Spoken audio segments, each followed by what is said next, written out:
Welcome back to AM Northwest. When you're missing someone you love, the holiday season really hurts. Here to share some ways to make it through the next few weeks, we welcome back the author of It's Okay That You're Not Okay, psychotherapist Megan Devine. Good to have you back again. Thanks for having me. Always a pleasure. How do we broach the topic with someone who says maybe they've lost a loved one during the holiday season? How do we help? It's so weird, right? Like you go to a party and you know that person's sister died or Right. their mom is sick, and you're like, I don't want to Bring it wreck up. their party Right. for them. Right. But the thing to remember is that, you know, grieving people actually get ignored a lot because people don't want to make things Well, awkward. they don't want to be uncomfortable. Yeah. Yeah. Yeah, we don't want to say the wrong thing, so we say nothing. But Right. you know, your grieving person sees that and they know that. So it's not that you can choose one best way to do it, but it's more which one is less awkward. Sure. And are you willing to feel awkward in order for somebody else to feel seen? Right? That makes sense. Yeah. Yeah. So you can walk up to somebody and say, you know, wondering how this holiday is for you.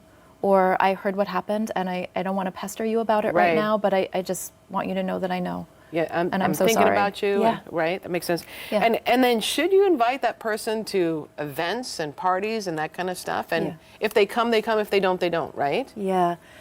This is sort of one of those no-win situations, right? Where a grieving person might feel like, I don't want to go anywhere and do anything, but nobody's inviting me. Right. Right? So again, you can feel really invisible. And I think it's really important to offer, to continue to invite people. I think also recognizing that for a lot of people, grief or not grief, you know, not everybody is a big fan of these big social events. Right. So it's okay to say things like, you know, there's this really big party happening. I would love for you to be there. I also would really just love to spend time with you. So do you want to go grab a coffee? Oh, that's a good idea. Yeah. How do you, if you, let's say you're the one being invited to something and you're just not in the mood, how do you say no? And I think a lot of people feel like they have to say yes to especially family gatherings. Yeah. Yeah. My cardinal rule here is that no is a complete sentence. Okay. Right. You don't have to give a lot of excuses or a lot of reasons. You're not on trial. You Do you have the know right to how say many no. people say, now why can't you make it? I What's know. going on? Oh Is my everything gosh. okay? I mean, I've Yeah. given the no before because I've heard you. Yeah. And I've given the no, and that you always need more explanation. Right. So you do and you don't. Right. We're so.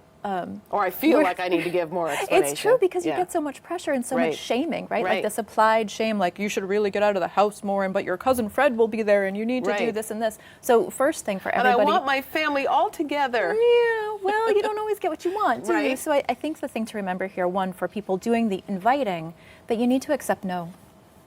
Right, You sure. need to accept no. It's not that you're going to be happy about it. It's not that you're going to be not have some feelings around it. But it's never okay to pressure somebody into doing Right. something that they don't wish to do. We Right. respect people's boundaries, and because we're so trained to give reasons, Right. to give excuses, and not a lot of people are comfortable just saying no. So you can also say things like, "I really appreciate your invitation.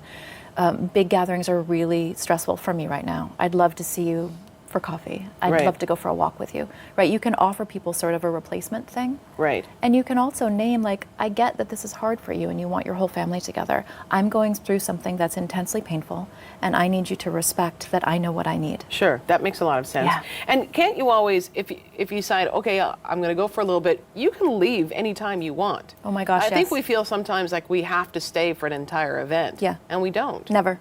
You never have to. It's We your don't life. have to stay for dessert if we don't want to. You do not. Right? You can go out for ice cream if that's what you feel like Right. doing. And again, we go back to that social conditioning that we do these things because they're expected. Well, how do we change social conditioning? We do it by listening to ourselves and by doing what you need.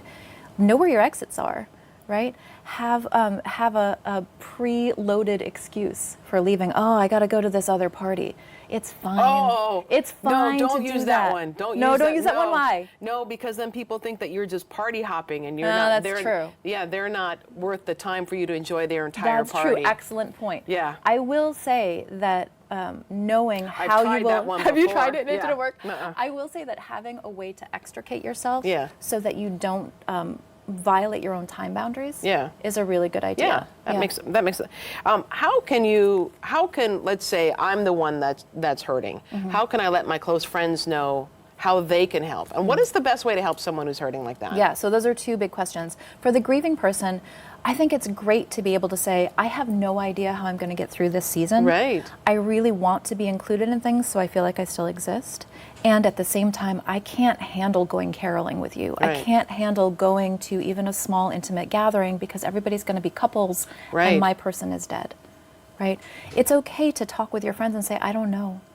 Will you be curious about this with me? Will you experiment with this with me? Can you be my person that I call in the middle of a party from hiding in the bathroom to coach me through the next 10 minutes? Right? Let's talk about a family gathering. A major family member has passed away. There's an empty seat at the table. Yeah. I think you acknowledge the empty seat. Like a toast? Any number of things, and we can Okay. be really creative about this, but I think the big thing is to not avoid it. Sure. Right? Not pretend that nothing happened because that is so weird. Yeah. It's such a weird thing to It do. is weird. So you can talk with your close family people, whoever's going to be there at the event. You can sort of poll them before the event and say, you know, this is our first Hanukkah without our dad. Right. What do you feel like would be honoring his life, his memory, our relationship with him?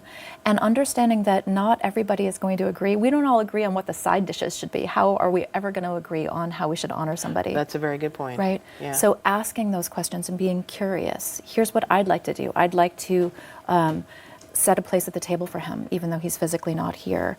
What would you like to do? How would you like to do this? Really inviting some collaboration in there. Collaboration is always better than this like on high declaration Right. of how we're going to do this. Right. Again, the book is titled It's Okay That You're Not Okay. Megan Devine. We'll be right back.